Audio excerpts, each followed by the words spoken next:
Okay, in this video we're going to make orange Jell-O with papaya, pineapple, and coconut. First what we're going to do is we're going to open up a package of Jell-O.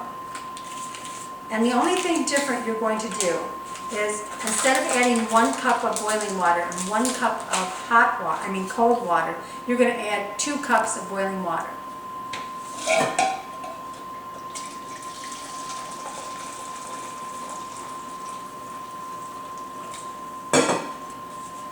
This is so the fruit can rehydrate.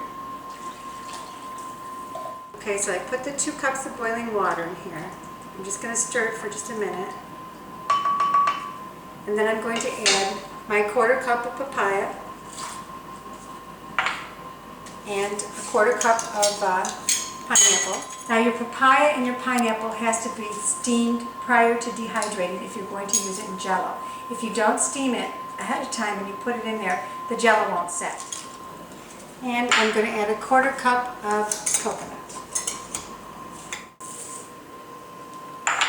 And then I'm going to stir it. The other thing that you want to do is you want to let the Jell-O cool for about 20 minutes before you put it in the refrigerator.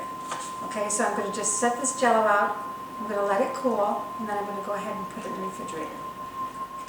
Okay, for time reasons, I made one up last night ahead of time, and I'm going to show you what it looks like. You see how nice the Jell-O set? The papaya has already been rehydrated. Then you have the pineapple.